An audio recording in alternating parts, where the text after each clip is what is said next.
Like to acknowledge and pay respect to the traditional owners of the land on which I'm coming to you.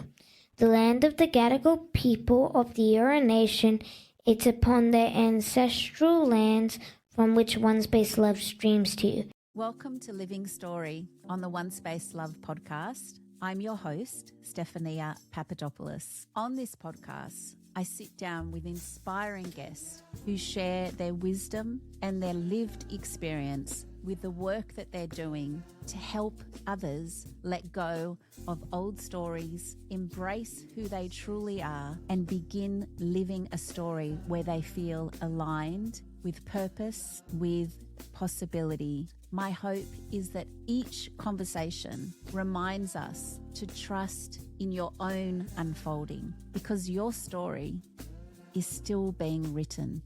And welcome to Living Story. And the best marketing is when something is brought to people that is new, exciting, alive, connects to the wider range of things that are happening in the world of in this moment. And that's for me where the excitement is of like innovation. It's like the capacity to bring through what's relevant, that touches people, that has resonance. And resonance doesn't happen in the mind. Mind is like the last thing that happens around resonance. It's always the body is having an experience, whether it's like my heart's opening or, oh, I feel aliveness or a tingling of excitement, whatever that feeling is, all of that happens inside of the body, not in the mind. So often trying to create a strategy or something through the mind around marketing, around innovation, it doesn't work that way because your mind is actually attaching to a lot of ideas that already exist, whereas innovation has to come through the body. Welcome, Victoria Bardović, to Living Story on OneSpaceLove podcast. So good to have you. Thank you. And I like to start off by asking, could you answer the statement, I am? I am Victoria Bardović. I am mother, entrepreneur, centralist, and I am a woman who really believes that when a woman follows her instinct and has the capacity to move in life from her body, she can create magic. I love that. And I love how you put that, because I was so drawn to seeing you speak when I was at Mastery with Miroslav. And I just want to acknowledge Miroslav and say that your talk was so inspiring. And I love how you spoke about it as instinct. Can you take us back to when you first discovered an instinct in the way you navigated your story? Yeah, I mean, for me, instinct has been an ongoing thing in my life. And I don't think I really recognized it for what it was until I started tracking all of the stories in my life. And I was like, oh, this has always been present. And for me, it's been this difference between what intuition is for people and what instinct is. I feel like for a lot of people mix the two because they always talk about their gut instinct. But for me, it was more this recognition of like, it's the moment of movement. It's the moment of stepping forward from your body, not needing to like divulge things through the mind. And I find intuition is probably more of an aspect of looking at the patterns of your past, what you're feeling, like all these things being brought in. And I'm suggesting that instinct is actually less around feeling and just about this knowing. It's just like the body just comes online and just moves you towards a particular direction. And that's how a lot of my decisions have been made in my life. And one of the first ones that I shared with you guys in the keynote was that, when I was working in corporate many, many years ago, I made a decision to just create this thing called the Wellness Week. And I started bringing this Wellness Week into reality through all of the things that I've been doing. And what that looked like was me just putting something out there into this FTSE 500 company, which for those who don't know, it's kind of like the top 500 companies in the UK, that and actually sharing like, this is what I'm doing, this is what's happening. And instead of going into a space of, oh, I must ask senior leaders, or this is what I need to do, I just made the decision to just move forward. And as I moved forward, what I found is that I had the lead PR woman come and find me at my desk, and instead of telling me you can't do that, what she told me was, actually, I think we want to hire you for the PR team. So it was really about in that moment of just this recognition of like, oh, you can create your own opportunities in this lifetime. And I feel like that's what instinct gives you. And it's like kind of the edge that women can actually work with, because I feel like women have a lot more access to this instinct that I'm speaking to. Because we are deeply feeling beings, we are moving through from like more of the body. And I think this is like some of the things that, you know, we recognize as women are often told, you know, they can't get ahead in life and they need to, they're a lot more socialized in a lot of ways to like meet rules and regulations and things like that. Whereas men can be a lot more ballsy. And I think my invitation is actually for women to recognize that, you know, through the heart, through the sex, through the body, through sensation, there's a capacity to start letting go of the mind and just trusting wherever they're being led. Yeah, because it sounds like it's more of an embodiment. So it's to distinguish that gut feeling and that intuition to instinct. Is it more of an embodiment that you're saying, that it's something that we learn to feel in our body? Yeah. Like for me, it is like when your body is louder than your mind. Mm. And when your body can respond to life before your mind does. Because there's this idea that, you know, the mind is always leading us and we have to follow whatever we think, and that we have to think before we make a decision. And I'm arguing that actually you can actually move before you start thinking, because there is actually neurons inside of the heart that actually can lead and have their own kind of nervous system that can create movement. And our sexuality has a particular primal nature, and we are always drawn through sense of smell, sense of like visuals, like symbolic energies that come into our awareness. And when we see those things, there is a capacity to move towards that versus, oh, I need to understand this, I need to analyze and look at different aspects of all the different things. It's like, actually, what if the body knew? And what if you could actually move forward inside of your life from that place and recognize that everything that comes with that, any kind of breaking rapport, any kind of pushback, anything like that, is just another feeling that needs to be felt because you made the decision from that place. And the reason that most of the time we have regrets about our decisions is because we think that we've analyzed every aspect of it, and we've looked at what's safe, what's okay, what's right, what's wrong. And I'm suggesting that there's something that lives beyond right and wrong. And that is just the knowing of your body, and that is always putting you into a greater alignment, because the body actually has a greater intelligence than the mind in lots of ways. Absolutely love how you've framed that. Where did this knowing come from within you to have this capacity to share this? Was there a time that, I mean, I'm sure there's a few points on the path. Was there something that got you in touch with that part of your body? Yeah, I mean, so many, many years ago, I created a self-pleasure modality, and then created a sexuality school. And when with that the modality, it became like this globally accredited modality. We ended up having an international school where we brought in a lot of different people and trained them as practitioners to be in the world to help people with their sexuality, with their love, their intimacy, their connection.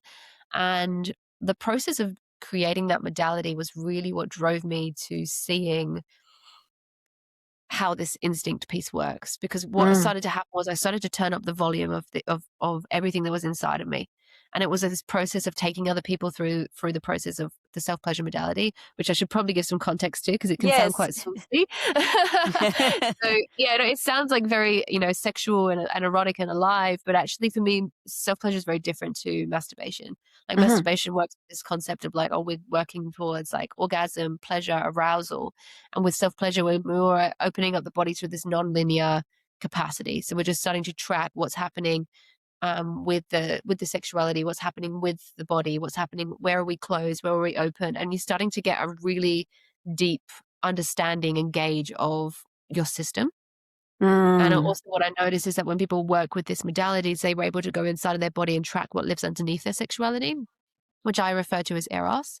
And Eros is, you know, a little bit different. I've went through my sort of 15 years of studying and understanding and working with clients. What I've really seen is that people's sexuality moves from two places. It either is moving from adrenaline, which is often like wounds or like, you know, deep biological needs of survival, or there is this more like higher consciousness. And these people have more of an access to a space to breathe around their sexuality. And for me, this is where the Eros comes in. This is like something that is greater than us. It probably comes from the earth. It probably comes from something deeper than where we are inside of this human body. But it's an upwelling that comes through the body. And then it can has a choice where it point, because it's almost like an energy, a very dynamic energy in the body. that can choose to move towards your sexuality and be expressed in that way, or it can come through and be expressed through creativity or just energy and a vibrancy, vitality that you could say, a life force energy inside of the body. But the people that have that choice of what they do with that life force energy are the ones that are connecting to Eros instead of just the adrenaline that drives their sexuality. And when they're moving through that Eros inside of their life and opening up their body to it, they start to recognize that there is a deeper wisdom inside of the body. So the heart can come online and have its own wisdom. The solar plexus has its own wisdom. Like everything through the central channel that is very loud, sometimes louder than the mind, has its own wisdom to offer you. And so when I had the experience of going through the process of discovering this modality inside of my own body and then taking through probably hundreds of people through this modality, witnessing them open up to their Eros, open up to their life force and energy inside of their body, I started to track that there was a capacity to move from that place and no longer needing to bring so much data through the mind. And I feel like this analysis paralysis that so much of our society is stuck in is part of the reason why people are stuck in a lot of areas of their life. Like, for example, I work in the realms of relationships and sexuality and dating and all those different parts. And what I hear from so many people is like, dating isn't working, relationship isn't working. But what I often see in that is that most people are trying to find their partner through a list that is in their mind that they've decided based on who they think they are. And actually the nature of relationship is it actually changes us. We evolve through relationship. We become more of who we are through relationship, but that process is letting go of the identity and the ego and listening to what the relationship was. So and then the people that are often that in relationship, I hear from them like, we're just stuck. We fight all the time. There's resentment, there's frustration, or whatever that part is. Often that is coming from this need to lock on inside of the mental space. And so much of what I've been working on with couples over the years is like, can you come and meet in the body and let the bodies communicate to each other before the minds? Because people get stuck in these long-winded processes that are just mental masturbation, really, when they could really just come into the bodies and they could come back to love and then open up to the conversation of whatever needs to happen. But we often try to do it the other way. We're like, oh, we'll talk about this forever and then we might make love on the other side, And I'm suggesting what happens if we come through the body, find safety. It doesn't even have to be lovemaking, but just bring the bodies together, find Connection, peace, find that like the resonance, because any conversation that happens without resonance in the body is just more fighting, processing, like carrying on, really. So yeah, it's been really interesting to track this from so many different angles, basically. Mental masturbation. That is, I love it. And what I wanted to take you from there was just to have that awareness. Is there a point on the road where you came to this, like, this is what I know I want to start working with people and supporting them with, because you embodied it yourself? Was there an aha moment when you realized, I understand the power of all of this? Yeah. It's probably in the process of writing my keynote, So I wrote a keynote about innovative instinct, which I shared with you guys, like a part of it. But it was the tracking of all the stories put together. I almost felt like, I've been doing like helping people and working in the realms of mentoring and things like that for more than a decade now. And I always knew what people were coming from, but I had never had the articulation of it. And I just tracked that actually there's something underneath the work that I do. So it's not just entrepreneurship and sexuality. It's more like the particular vibration underneath entrepreneurship is innovation. So my aspect of where I help people with is often marketing, because I'm looking at like what is the how do you move your instinct or what's underneath your sexuality, which I believe is our instinct and our knowing, into your innovation, which is whatever you're creating in the world, which is often comes through the sphere of entrepreneurship. So bringing those two together and recognizing that when the aliveness and the truth of our body can move through innovation, something else can be created. And the best marketing is when something is brought to people that is new, exciting, alive, connects to the wider range of things that are happening in the world in this moment. And that's for me where the excitement is of like innovation. It's like the capacity to bring through what's relevant, that touches people, that has resonance. And resonance doesn't happen in the mind. Mind is like the last thing that happens around resonance. It's always the body is having an experience, whether it's like, my heart's opening, or, oh, I feel aliveness or a tingling of excitement, whatever that feeling is, all of that happens inside of the body, not in the mind. So of trying to create a strategy or something through the mind around marketing, around innovation, it doesn't work that way, because your mind is actually attaching to a lot of ideas that already exist, whereas innovation has to come through the body. Because I remember coming to your marketing online workshop we did at, and what I've studied marketing, and I've been to so many different marketing, courses, and I loved how you put it. It was so refreshing, and I loved, as an entrepreneur, we can have so many different balls up in the air and so many different ideas, and yet the way you described it was really learning how to step out of the box, to stop overthinking all the strategies and more feel into what's relevant, what is going to ignite, innovation and activate and move you in the direction. So do you want to touch on a bit of what, with entrepreneurs having different ideas and so many different things happening at once, what do you guide them with that? Yeah.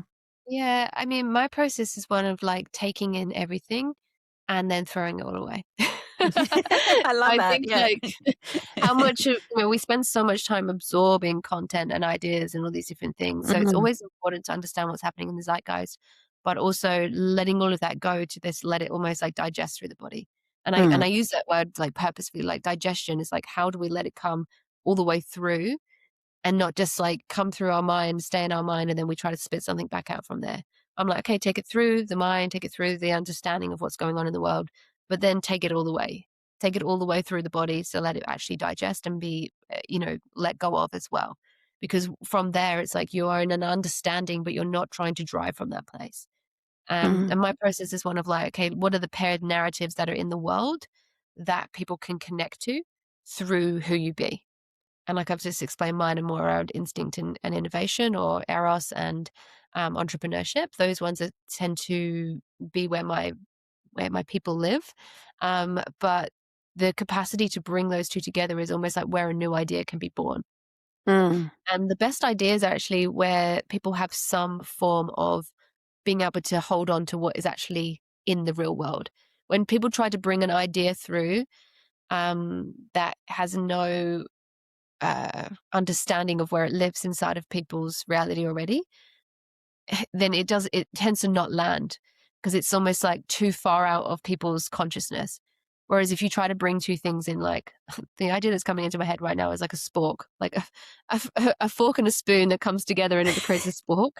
Like that is like, that makes sense to people, because it's like you've created an invention, but you've brought it through the lens of like, here is a fork and here is a spoon, I've put them together, and that now has somewhere to live inside of people's reality. Whereas if you just created this weird shaped fork, or that's not quite a fork, it doesn't quite land. So there's this sense of like, how can you bring through these narratives and pair them together to make sense? A better example would probably be something more like where Airbnb meets Uber or something like that, and it's like, where do the and then there'll be a creation that an innovative creation that comes out of those things. So people are like, oh, okay, I understand what Airbnb is, I understand what Uber is, like, how does that come through? Something we created for I have an event called Beyond the Bedroom, which is a sexuality and relationships and love and dating, all the topics around that. We have 3 speakers come in and they speak on stage, and it's a beautiful evening with champagne and people sharing like conversation and stories around those topics. And one of the things that we did was really just pair what are the narratives that make this make sense, so it was kind of like the Goop, so a conversation that Gwyneth Paltrow has been having around sexuality and sexual wellness, say like TEDx, because it was like, where does like conversations being spoken about from stage meet something that people already understand. So these are just like narratives that come together to make people understand what it is they're going to experience. And the more we can like have, or the other one we were using was like like less like a workshop, more like a cocktail party. So it's like a cocktail party meets a TEDx, you know? So it's like really just elevating what TEDx is inside of that way is more of the experience that people are having when they're coming to a Beyond the Bedroom event. Mm. Well, Mm. let's go there. Beyond the bedroom. How did this come to life? Like, where did that birth from? Beyond the Bedroom has been around in a different format called Enlightenment in the Bedroom for over a decade now. Okay. And I've just revamped it and brought it to life in a different way. So something that I have been really passionate about is more around stories. So Bardović, our surname is actually, Bard means storyteller. And Ović is actually like the Serbian aspect of our name, which means like the children of, so it's kind of like the lineage of story. And I believe that's really what shapes our culture. So that's really where my curiosity lies and what interests me around like sex, intimacy, relationships. It's like, how do we pass those things down? How do we gain the wisdom of those that have come before us to actually know how we can come together with more ease? I would say some of the biggest challenges that humans have in life, doesn't matter if they're in business, family, romantic relationship, whatever they're doing, actually boils down to relationship. And I don't think that we're going to learn relationship through a set of rules of like, here's a set of rules and that's how you're going to learn how to be in relationship. What I'm looking for is like, what are the stories that define relationship? And how can I see myself inside of a story that is told by anybody? And how can I discover more about myself and how I relate through other people's stories? And what I find that some of the universal beauty of storytelling is that there is something for all of us, no matter whether we're in business or relationship or family or with our children or whatever that situation is, we will always have a capacity to see ourselves inside of story. And so when somebody shares a story, and it's usually a story of like coming of age or rite of passage or discovering more about who they are as a sexual, vivacious being, something comes alive inside of all of us. And that's really what Beyond the Bedroom is about. It's like, how do we share those stories? Because so much of this conversation is taboo, is not allowed in public forum, is only, and it's so hard to get access to those deeper, intimate stories inside of the world. And so for me, it's just about, and we don't share them online because they are personal and they are tender. And this is a space for those type of conversations. So, if people enjoy depth, if they enjoy, really getting to know themselves in a new way, this is a space for those people. I like that. So it's very intimate. And why do you feel that we find it so difficult to have these conversations? I just wanted to ask, that just felt like, I mean, it's such an interesting thing, isn't it? Like, as soon as we go into the realm of the body, it is so deeply unknown. We do not understand as human beings how Eros works, how that impulse or draw to another being sexually, romantically works. We still don't know. We've been on this planet for how long? We still have no idea how it works and why it shows up in the way that it does. We have no explanation for it, and it can show up in the most strangest ways. We're attracted to somebody that looks a certain way, or we're not attracted to someone that looks very similar. Like, it's very confusing for people. And I think that also what creates inside of that is because it's so confusing for people, there's actually a lot of violence and trauma and challenge. And actually sex and sexuality has been used as a weapon in our society for a very long time now. And so it is this capacity to shift from seeing it as something that it can be used for power over people and actually recognize that it can be brought into so much light if it is brought out of the shadow. But most people are terrified of even talking about it because it can bring up so much feeling and discomfort and unknown. So that's been a big journey for me in this lifetime, is recognizing how it can be palatable for people to really receive the wisdom of what this Eros is wanting to communicate with them.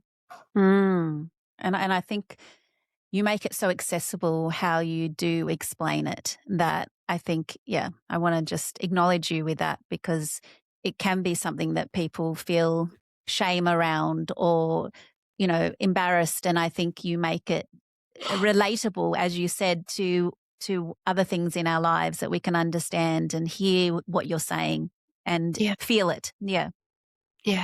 Absolutely. Well, tell me about what's coming up and what are you working on at the moment? What you've got some products available as well. Tell me what's exciting you at the moment. Yeah, so I have Yoni Elixir. That is my women's organic lubricant. Mm-hmm. It's a very deep prayer of a project. Mm. It is something that I create purely with my hands, and it has some really beautiful organic oils in, but it also has some herbal infusions in that which help Mm-hmm. women. And they help women with like toning their uterus, so it relieves like period pain. It also helps women with balancing pH, so it sort of works with any kind of thrush or imbalances that are happening with the yoni, can help reduce those.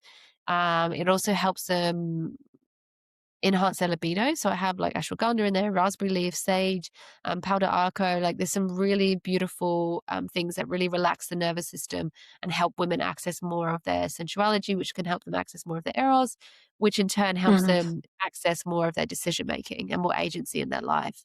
And that's really something that I feel very passionate about, is the capacity for women to really hear what's happening inside of themselves, because it's when the external noise becomes louder than what's happening inside, that's when we have things like body image issues or challenges with really owning our desires or going for what we want or having more of the soul work inside of our lives that we desire. So this Mm. is a product that really helps women connect into that place. So I have my product. I'm also working with Beyond the Bedroom, so we're franchising that all the way up the coast again. Yeah. We And currently around the have one world. around the world, yeah. Yes. So we have one in Miami and Florida. We have one in Dublin and Ireland. We have one in Sydney and Gold Coast. We're extending it more and more all the time. So it's a really Mm. exciting project because it's one that it just brings women together, especially, and also allows us to create more of an impact in the world with this kind of conversation, because it is so Beautiful. much bigger Yeah. than just one event, you know? Yeah. And it helps people tap in from all different aspects, which is really exciting. What else Mm. did I want to share with you on that? So yeah, I mean, there's many things going on. Also, I'm doing my keynoting, which is, around innovative instinct. And that is kind of my life's work just coming together to be shared for entrepreneurs, for small business owners, and just really helping them access more of that entrepreneurial spirit and staying alive into like where they want to go, how they can actually feel their fulfillment that they get from their entrepreneurship. Because a lot of Mm-hmm. time I see, and myself included in this, I was like chasing something from it's like I climbed the wrong mountain, you could say. And Okay. I think like a lot of entrepreneurs that I speak to have a very similar experience. It's like they're going after a certain goal and they've achieved the goals and they're like, oh, this isn't it. And for me, Mm. that's what I'm actually interested in. It's like, how do we get so quiet inside that we can actually hear where we need to be going in all given moments? Beautiful. And you do some one-on-one work as well with clients? I do. I'm mostly at capacity with my one-on-one work now, but I Okay. do help like business owners and usually women access more of the work that they want to do, because I have like Okay. obviously background in marketing as well as entrepreneurship as well as Eros. So it's kind of like this, accumulation of all those pieces together. But I find that usually my coaching spots get booked up very quickly. But yeah, I mean, if somebody is interested and they're listening, like I'd love to hear from them, because I often just help people Mm. without working anyway, just give them a little bit more Mm. direction of where they want to go. Yeah. Can we just touch a little bit more on the Sydney event, because it's with the beautiful Rachel Rowlett as well? Yeah, let's just chat about it's in Glebe coming up in July Yeah. So 18th. Yeah. yeah, 18th of July, we're going to Sydney. It's at the Glebe Town Hall. It's going to be an epic event, really. Like, it's Yeah. beautiful. There's champagne. There's also the other person that's speaking is Susie Kim, and she is on the Yep. Today Show all the time.